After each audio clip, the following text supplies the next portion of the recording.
విజయసాయిరెడ్డికి సంబంధించిన అంశాన్ని అచ్చెన్నాయుడు చేసినటువంటి వ్యాఖ్యల్ని అసలు మనం ఏ విధంగా చూడొచ్చు?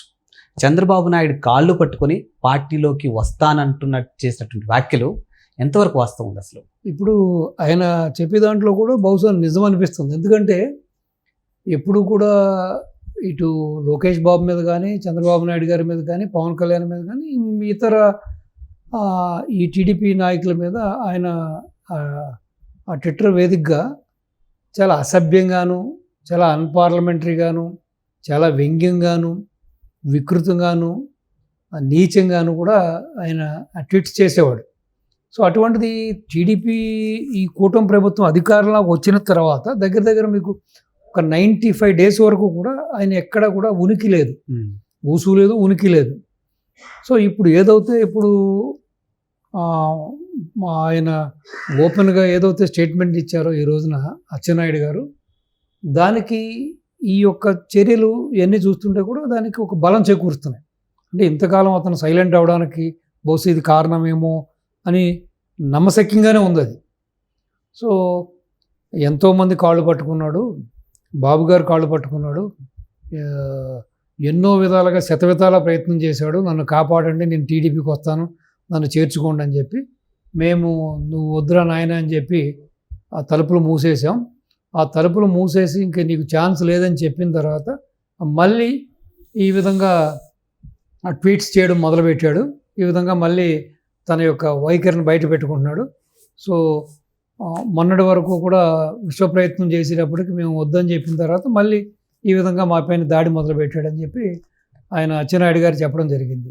సో ఏదేమైనా జగన్మోహన్ రెడ్డి యొక్క హయాంలో రాజశేఖర టైం నుంచి కూడా ఈ డొల్ల కంపెనీలు పెట్టి ఈ కిట్ ప్రో ఎలా చేయాలి, ఈ యొక్క నల్లధనాన్ని తెల్లధనం ఎలా మార్చాలి, ఈ సూట్ కేస్ కంపెనీలతోటి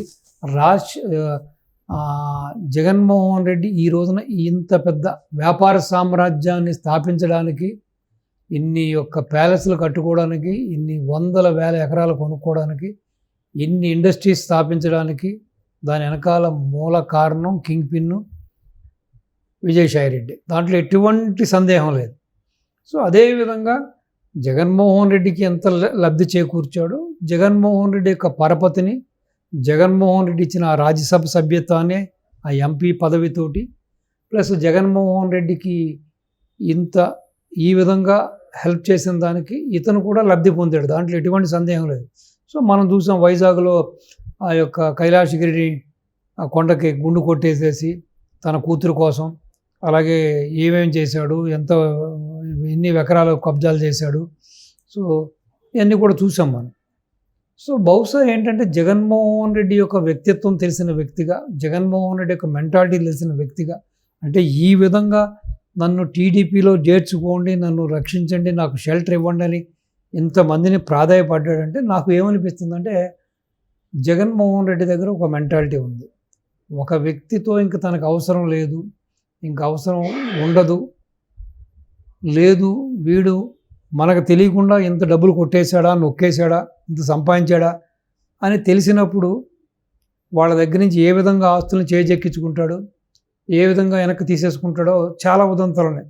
దానికి ఫైనెస్ట్ ఎగ్జాంపుల్ సూర్యనారాయణ రెడ్డి, సూర్యుడు అని చెప్పి ఒక ఆయన తెల్ల జుట్టు ఆయన, ఒక ఆయన రాజశేఖర రెడ్డి గారి దగ్గర ఆయన పెగ్గేస్తే పెగ్గివ్వడం, ఆయనకి టైం టు టైం ఆ బీపీ ట్యాబ్లెట్లు, షుగర్ ట్యాబ్లెట్లు ఇవ్వడం, ఆయన వెన్నంటే ఉండేవాడు ఆయన.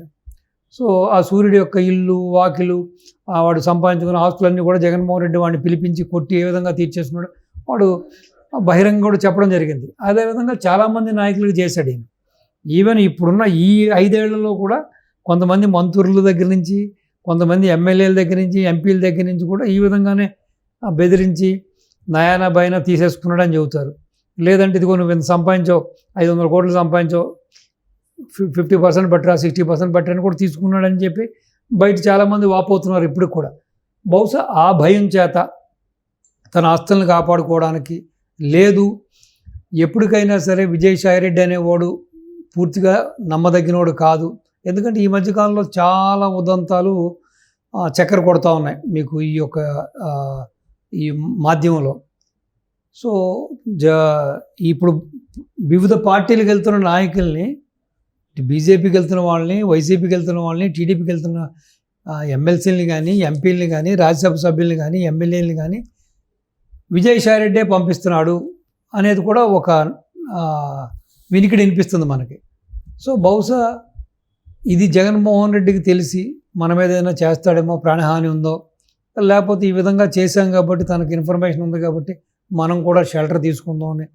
ఏదేమైనా జగన్మోహన్ రెడ్డితో సాహసం అనేది పాముతో సహవాసం లాంటిది. అంటే ఒక భయంకరమైన విషసర్పంతో సహవాసం అనేది.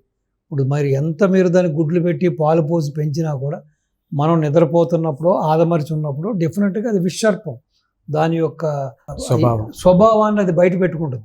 ఇప్పుడు మనం ఒక మేకను పెంచుకున్నా, ఒక కోడిని పెంచుకున్నా, ఒక ఆవుని పెంచినా, ఒక కుక్కను పెంచుకున్నా అవి విశ్వాసంగా ఉంటాయి. ఆవు పాలు ఇస్తుంది, కోడి గుడ్డు ఇస్తుంది, ఆ కుక్క ఏమో మీకు కాపలాగా, కంటికి రెప్పలా కాపలా కాస్తుంది మిమ్మల్ని. కానీ విషసర్పం అలా కాదు కదా, అవకాశం కోసం ఎదురు చూస్తూ ఉంటుంది కదా. అది ఒక జగన్మోహన్ రెడ్డి యొక్క సావాసం అనేది అది ఒక ధృతరాష్ట్రుడి కౌగులు లాంటిది. మీరు కౌగుల్లోకి వెళ్ళారో మిమ్మల్ని ఏ విధంగా ధృతరాష్ట్రుడు పిండి పిప్పి చేసేస్తాడో ఇక్కడ కూడా అంతే. సో బహుశా ఈ విభిన్న కారణాల వలన ఈ రోజున విజయసాయి రెడ్డి ఇటువంటి ప్రయత్నం చేసి ఉండొచ్చేమో కూడా అనిపిస్తుంది. అలాగే ఒక బాధ్యత గల మంత్రిగా, ఒక సీనియర్ నాయకుడిగా ఎటువంటి ఇన్ఫర్మేషన్ లేకుండా ఇలా వేగ్గా మాట్లాడే వ్యక్తి అయితే అచ్చెన్నాయుడు కాదు. అచ్చెన్నాయుడు చెప్పాడంటే దీంట్లో నిజం ఉండొచ్చు, ఇదేమి వేగ్ మాట కాదు, ఇదేదో గాలి మాట కాదు. రెండవది, గత 1 to 95 అంటే అధికారం చేపట్టినప్పటి నుంచి కూడా 95 రోజుల కాల వ్యవధిలో కూడా విజయసాయి రెడ్డి గారి యొక్క ఆ ట్విట్టర్ నుంచి ఈ యొక్క ట్వీట్స్ లేకపోవడం కూడా ఈ యొక్క ఇవి ఇప్పుడు వారు ఏదైతే ఇప్పుడు ఆరోపణ చేశారో దానికి బలాన్ని చేకూరుతున్నాయి. సో కాబట్టి చూద్దాం, మరి విజయసాయి రెడ్డికి పూర్తిగా టీడీపీ అయితే తలుపులు మూసేయడం జరిగింది. మరి బీజేపీ తలుపులు తడతాడా, జనసేన తలుపులు తడతాడా, ఏం చేస్తాడో చూద్దాం. సో ఏదేమైనా ఇప్పుడు ఈ వార్త ఒక బాంబు లాంటిది. ఇప్పుడు జగన్మోహన్ రెడ్డి కూడా గుండెల్లో రైలు పరిగెట్టి ఉంటాడు, ఏంటి వీడు ఇంత ప్రయత్నం చేశాడని చెప్పి. సో నిజంగా జగన్మోహన్ రెడ్డికి ఈ యొక్క విషయం తెలియకుండా ఉండి ఈ రోజున తెలిస్తే ఇప్పుడు ఆయన ఇప్పటికే అగ్గి మీద గుగ్గులం అయి ఉంటాడు. బహుశా మరి ఏ ప్యాలెస్కి పిలిచి మరి ఈ యొక్క విజయసాయి రెడ్డికి తలంటుతాడో లేకపోతే మక్కలు ఎరగేస్తాడో తెలియదు. కానీ సో డెఫినెట్గా అయితే కోటింగ్ అయితే ఉంటుంది అనుకుంటున్నాను నేను విజయసాయి రెడ్డికి. చూద్దాం ఈ అచ్చెన్నాయుడు గారు పేల్చిన ఈ బాంబు ఇది విజయసాయి రెడ్డికి ప్రాణహాని తెస్తుందా, లేకపోతే తను ఏదో కాస్త జగన్మోహన్ రెడ్డిని, రాజశేఖర రెడ్డిని అడ్డం పెట్టుకుని సంపాదించుకున్న ఈ ఆస్తులన్నీ పోగొట్టుకోబోతున్నాడా? సో మొత్తం అన్నీ లాగేసుకుని గోచితో నిలబెడతాడా జగన్మోహన్ రెడ్డి? చూద్దాం. తొందరలోనే ఏదో ఒక విషయం బయటకు వస్తుంది. ఏదేమైనా ఈ పాటికే విజయసాయి రెడ్డి గారికి, వీసారెడ్డి గారికి పిలిపోచ్చు ఉంటుంది జగన్మోహన్ రెడ్డి గారి దగ్గర నుంచి. ఈ పాటికే వీసారెడ్డి గారికి కూడా గుండెల్లో రైలు పరిగెడతా ఉంటుంటే ఈ పాటికి ఆయనకి 1, 2 కూడా ఏకమై ఉంటుంది.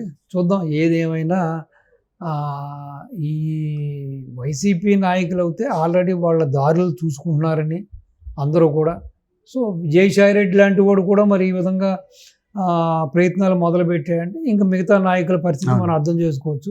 అంత వెన్నంటి నెంబర్ 2గా ఉండి, కేసుల్లో ఉండి, అవినీతిలో ఉండి, ఆ పార్టీలో అంత కీలకంగా ఉన్న వ్యక్తే ఈ రోజున మరి ఇటువంటి చర్యలకు పాల్పడుతున్నాడంటే ఇంకా జగన్మోహన్ రెడ్డి యొక్క అక్కడ ఆ నైతికత, జగన్మోహన్ రెడ్డి యొక్క విశ్వాసం, జగన్మోహన్ పార్టీ ఇక మనుగడ లేదనే విషయానికి వచ్చే వీళ్ళందరూ కూడా వాళ్ళ దారులు నెత్తుకున్నట్టుగా అనిపిస్తుంది.